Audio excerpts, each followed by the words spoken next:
Hey, what's up guys? It's Darks Games, ETSR Darks here, and today, my first F1 video, I'm going to be showing my F1 2021 predictions for the Constructors and the Drivers title. So let's go straight to, I think will be P10 in the Constructors. So I think P10 will be Haas, because I don't think the lineup is the strongest this year. I think Schumacher could be very good, but Nikita Mazepin, on the other hand, well, there's a lot of jokes about him. He'll get banned within a few races. I don't know if he'll get banned, but I think he may get a few black and white flags here and there, and I think the F1 community will not be a fan of Nikita Mazepin. Now, moving on to P9, we have Williams. I think Williams won't improve very much. I think George Russell will do a lot better than he has done in previous years, because he's just been on an upwards trajectory, but Latifi will drag the team down because he's just nowhere near as skilled as George Russell is. Moving on to P8, I have Alfa Romeo. I don't think it's much of a surprise. They've been in this same sort of area for the last few years now, and I think their driver lineup is quite good. I think both drivers are good. They've got a world champion, and Giovinazzi has been driving alongside a world champion. This will be his third year driving with Kimi Raikkonen. I think they're quite a good lineup together, and I think Giovinazzi will learn a lot from Kimi, especially since he was a Ferrari driver. Moving on to P7, we have AlphaTauri. I think AlphaTauri have really outperformed themselves in 2020, especially with Pierre Gasly. I think Pierre Gasly very much outdrove the car's capabilities that year. I think Daniel Kvyat did quite well, but Pierre Gasly drove that car on a different level. And I think Yuki Tsunoda, Rookie of the Year in Formula 2, can bring a lot to that team. I think he's good. I think he's a very good driver. I don't think he will match Gasly. I don't think he will ever really match Gasly if they're both AlphaTauri.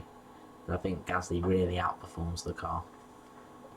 Right, moving on to P6, we have Alpine. I think Alpine have been on an upwards trajectory, like George Russell, I said earlier as well. They've been on an upwards trajectory for the last few years, but with Daniel Ricciardo leaving now, I feel that upwards trajectory will slow down or even stop. And I think the signing of Fernando Alonso will either bring a lot of experience. It will obviously bring a lot of experience, but I think Fernando Alonso will either ruin this team or he could really help them. But I think Alonso is well past his peak now, and I don't think Alonso can do much for this team anymore. I think he's just done now. He's gone well past his best, and I don't think he'll perform very well in that car. Moving on to Aston Martin, as I put P5. I think they'll do quite well, but not as well as they did in 2020. I think Sergio Perez is another driver that really outperformed the car, and I think on certain occasions so did Lance Stroll. Lance Stroll, he didn't do it on every occasion, but every now and then he did really well, like qualifying in Turkey, his first ever pole position. And the same for Racing Point, or Force India, or Sahara, whatever you feel like calling it, their first ever pole position. I think he very much outperformed that car that day. But then he's a bit inconsistent. But then with the signing of Sebastian Vettel, he can bring a lot of experience to that team. Except with his dead trim. That's just no. it's just a dead trim. He looks like Prince William. It's aerodynamics. But moving on to P4, we have Ferrari. Ferrari P6 in 2020. They really stepped down. But I think with the signing of Carlos Sainz, I think Charles Leclerc and Carlos Sainz together will be an absolutely incredible lineup. One of the best lineups on the grid in 2021. Because Charles Leclerc in 2020, once again, I think he outperformed the car's capabilities. And I think Carlos Sainz can do the same. I think the pair of them are very talented drivers. And I just think Carlos can help push them back up the grid, because I feel they went down the grid due to Sebastian Vettel's poor season, but I still think Vettel has something in there, but we'll get onto that later. But I think he fills in the gap that Seb made. Moving into the top three, in third we have McLaren. I don't think it comes as much as a surprise. They've got an absolutely incredible driver lineup, once again one of the strongest, especially with Daniel Ricciardo, who I think in years to come, as McLaren progress, if he stays with them, he could potentially be a world champion with them one day. It's unlikely in my opinion, but if McLaren keeps the trajectory they're going, if they keep the progress, they will be at the top again within a few years. I think they have the chance to dethrone Mercedes as long as Mercedes continues to provide them with the Mercedes engine. But I feel without the Mercedes engine they will drop down the grid order by quite a substantial amount. I think this Mercedes engine will really improve the car. Moving into P2, once again not a surprise in my opinion, Red Bull. I think Red Bull will be a really strong team again this year, and I feel they will be much closer to Mercedes this year with the signing of Perez, because Perez has got the experience that Albon could not bring. It was impossible for Albon to bring any experience. The team doesn't have any properly experienced drivers. Max is good. He's got a good few years of experience. But compare that to Perez. Perez has got 10 years. Max, this is his 5th or 6th year, I think. 2016 he joined, so 6th year, I think. And I just think Perez will bring a lot of experience towards the team. Next up, obviously, in first place, Mercedes. I think Mercedes will re-sign Hamilton. I think that's a no-brainer. From all of the tweets and everything I've seen, it seems that all they're waiting on now is for Lewis to put pen to paper at the Mercedes headquarters. That's all that's left to do, as far as I know, because Toto is isolating in Austria and Lewis is in the US currently, and they've been negotiating over Zoom, and the details are pretty much finished now. But I think they will be a very dominant team, and I think that in a few years to come they could either keep going up or a team like McLaren or Red Bull can take over. But if they continue as they are, and they continue having a strong driver lineup year in and year out, then they will continue to dominate the sport. Now, I think we should move on to the drivers. I didn't want to make it a separate video, because who wants to make it a separate video? That's just boring. Let's start with P20. P20, it's a surprise to many, it's a some maybe, but to me it's a no-brainer. I've put Nikita Mazepin in last. Mazepin, in my opinion, has very little skill, and he will very much, I don't want to say underperform in his car, but he won't do well. Whether that's the Haas car isn't good enough, or he isn't, or both, he won't do well.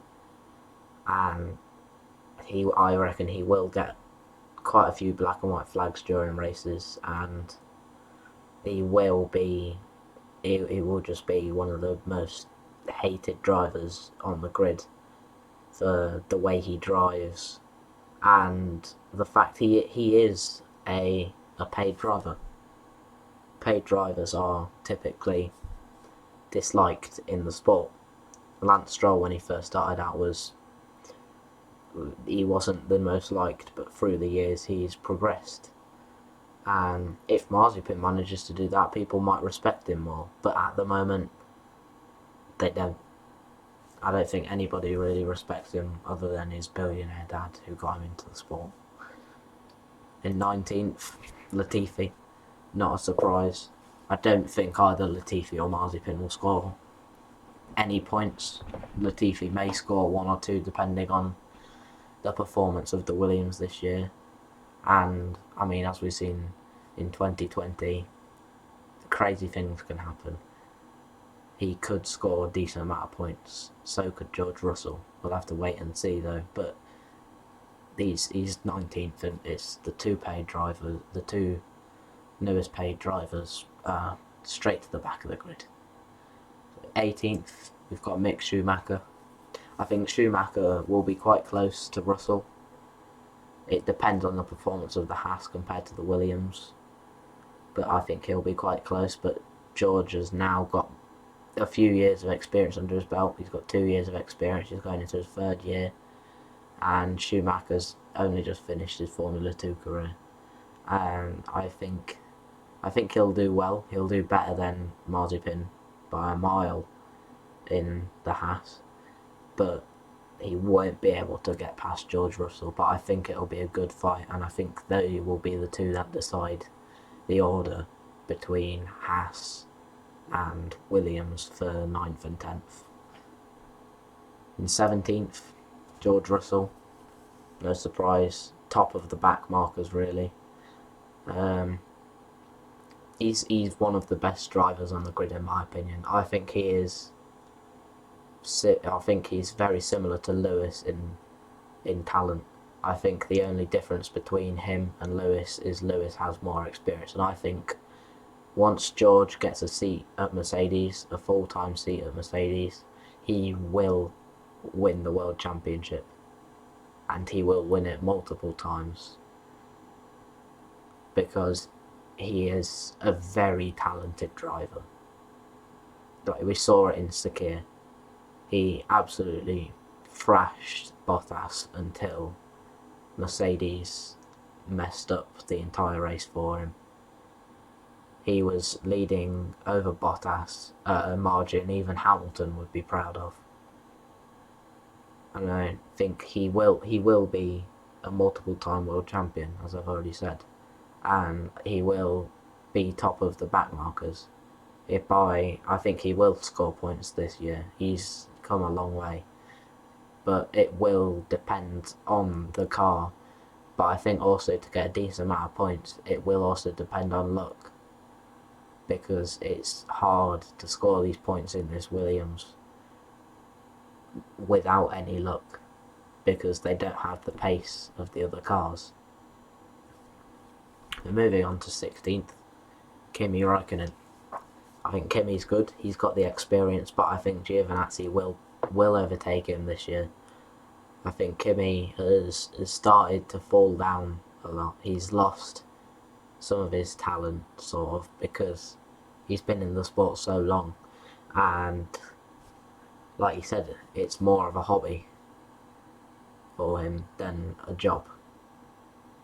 And I just don't think he will perform as well as people think he will. I think Giovinazzi will definitely overtake him. I feel that's pretty much that's pretty much certain in my mind. So then 15th, Giovinazzi, obviously. Italian Jesus. He will overtake Kimi. Whether that's because he's more talented than Kimi, I don't think so. I think it's more the fact Kimi is 41 this year, I think. Kimi, or 40. But he's just too old now, Kimi, I think. I think Kimi will retire at the end of this year. and then Giovinazzi. I think in 2022 Giovinazzi could be paired with Callum Ilott. I think Callum Ilott would be a great addition to the Alfa Romeo team. I think he will help push them up a bit more. I don't know about his first year, but after a few years with them, if he stays there for a few years, he will push them up a bit. So moving on to 14th, Yuki Tsunoda, the new Japanese man, about 5'1", very short, but I think he will perform well. Not as well as Gasly will, but he'll perform well. Rookie of the year in Formula 2, I think he will do well. He's a very good driver, and I think he could get a seat at Red Bull, depending on his performance with AlphaTauri in the next few years, however long he stays there. But it all depends on Perez's performance, I think, as well. He has to perform quite well in that car, so that Red Bull look at him and go, he's as good as Max, if not better, potentially. Or do they just want another second driver? It depends. It all depends on how well Perez does. If Perez doesn't perform well, I think he'll get the seat. They won't give the seat to Gasly. That's the way Red Bull works. They won't suck it up and say, sorry, we were wrong. They don't work like that. And I don't think Gasly would perform well in the Red Bull anyways if he was to rejoin the team. Because Red Bull designed the car for Max each year, I believe. And there's very little input from the second driver. Because Max is a very good driver, but the second driver does not get any input, or doesn't get much input for the car. They just have to be able to drive it how Max drives it. If they can't do that, then they can't do anything. It's just they've lost their seat then. So it depends on Yuki's driving style, how he likes the car. If he likes it similar to how Max likes it, he could do very well. But that still all depends on how well he does at AlphaTauri. Whether he does ever get a seat at Red Bull, we won't know until the future, will we? So,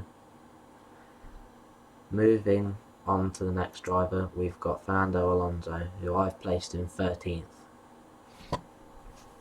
I really think Alonso's past his prime now, very much past his prime, and I think people want him to do well, and people think he'll do well, but I think he'll very much underperform in the car. I think he did really well in 2018 with McLaren, but he's been out of the sport for 2 years now, and I just feel like he won't do as well as people want him to and think he will. Moving on to 12th, Gasly. I think he'll do well. He could get a few decent places. If he's lucky again, he could get some more podiums. Who knows? He really, really, really overperforms that car. If there's any driver on the grid that would overperform their car the most, it's got to be Gasly. He got second place in the Toro Rosso in Brazil 2019. He won at Monza in 2020. He overperforms that car. He performs so well in that car that he deserves a seat with the top team, really. But it's difficult for him now. He went to Red Bull. He didn't perform well at Red Bull. And I don't think it was his fault. I think it was the team's fault. The team let him down. And then he got put back down to the lower team. And then what did he do? He won a race. He got second place in Brazil, the same year he'd been demoted. Same year he lost his friend. And I think he's a very admirable person for what he's done. For proving Red Bull wrong. Showing them they made the wrong decision. So I just think he's an absolutely incredible driver. I'm not a Gasly fan, but I admire his skill. Moving on to 11th, we've got Lance Stroll. I I think Stroll has really progressed as a driver since he first came in 2017, was it? I think he's progressed a lot. He got a podium in his first year with with Williams, and then he got 2 podiums this year, I think, and a pole position as well. And I think he's really done well. But I think a lot of it is luck. He's very inconsistent as well. He has a good race one weekend and has a horrible race the next. And he could have a horrible or a good weekend the next. You can't tell with him. It's the way he's just not consistent enough, in my opinion. Moving on to 10th, Esteban Ocon. I think he did quite well in the car last year. It was hard to show his talent last year against Daniel Ricciardo. He's one of the best drivers on the grid, I think. But he was a Mercedes reserve driver. He was put in Renault to try and prove to Mercedes he deserves a seat. And I think once Lewis and Valtteri are gone from Mercedes, their lineup will be George Russell and Esteban Ocon, because they are 2 great drivers. I think George Russell is the better of the 2 of them, but Ocon is still good. 2nd place at the Sakhir Grand Prix. He really showed his talent, and he was consistent throughout the race. He's just a very good driver. He's not the best, obviously, but he's a very good driver. Moving on to 9th, got Sebastian Vettel in the Aston Martin, again with the deadest trim you've ever seen on the Formula 1 grid. But I think he'll do well. I think he'll do well for the fact this is a new team, and I think the team will listen to his input a lot more. I think Ferrari, like he said, how Ferrari, they didn't even offer him a contract at the start of 2020. He knew that it was his end then. When it first came out, they said they couldn't agree on terms, but he was never offered a contract.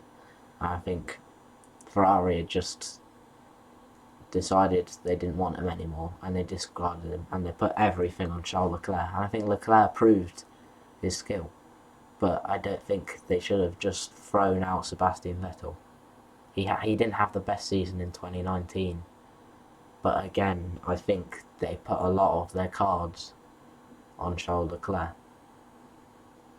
and I feel they needed to look at Seb more, but I think Seb will do much better in Aston Martin, because they're going to listen to him more. He's got more experience than Lance, so I would think they would listen to him more and design the car more to him than to Lance. Moving on to 8th, I've got Carlos Sainz in the Ferrari. I think Carlos will do well. I think he'll do pretty well. I think he will do much better than what Seb did in that Ferrari. But I don't think he'll do anything special in comparison to Charles Leclerc. And moving on to 7th, I've put Lando Norris. I think Lando's a good driver, but I don't think people like this, but I would say he's overrated. He's not as good as what people think, in my opinion. I don't think he'll ever be a champion. I think he'll be a good driver, but he's a good 2nd driver. Or he's a good... With Carlos, they were on equal terms, I think. And I think he did well. But I think if he ever went to a top team, or if McLaren became a top team, he isn't the one in the team to try and win a driver's championship. He would be the one there to help them win the constructors. The other driver would focus on the driver. Moving to 6th, I've put Charles Leclerc. I think he'll outperform in this car again. He did it in 2020. In my opinion, I think a few podiums. That car was not a podium car. It shouldn't have been on the podium. If anyone else was driving it, if most other people were driving it, I think it wouldn't be driven as well. I don't think anyone can drive it as well as what Charles Leclerc does, really. Moving on to 5th, I've put Perez, because I don't think he will do anywhere near as well as what people think. I think he'll do much better than what Albon managed to do in 2020. But I don't think he'll do as well as what people want him to, and what people think he will. Because he's got the same impatience that lost Gasly and Albon their seat. Because they said Albon lost his seat because sometimes he would have good races, but then he'd have a race where he spun or he crashed and had wing damage, and then he would push it very hard and he was just impatient, and then that would cause more problems. And I think Perez has that same sort of impatience. We saw it, if you watched Drive to Survive, you might have seen it there. He seems to be very impatient. Moving on to 4th, I've put Daniel Ricciardo. I think he will do really well in this McLaren, especially with the Mercedes engine. He will just perform very well in that car. At first I considered him for top 3, but the Mercedes, I don't think he'll be able to get to the Mercedes. But I think if he sticks it out with the team, they could be a championship winning team in a few years. I think he definitely needs to consider staying with them for a few more years and seeing what he can manage to do. But I think McLaren will be visiting the podium often, and potentially a win or two if they're on the ball on the weekend. Moving into the top 3, I don't think it's much of a surprise. 3rd, Valtteri Bottas. He's not anything special. He's a second driver because he's shadowed by Lewis. He always walks in the shadow of Lewis. I think Max will overtake him. If Red Bull manage to have some consistency, he will pass them. He will pass Bottas. And I think he'll be able to get closer to Lewis than Bottas does. So moving on to 2nd, Max Verstappen. I think as long as they have more consistency, it was 5 DNFs he had. Most of them, I'm pretty sure he couldn't control. This wasn't 2025 DNFs. Most of them he couldn't control, and I just feel he will just pass Bottas with the consistency. And I think Bottas will retire at the end of 2021 to make way for George Russell, and then once Lewis retires, Ocon will come in. That's what I think will happen, but we'll have to see. Then 1st, the champion, Lewis Hamilton. I think he will become the most successful driver in the history of Formula 1.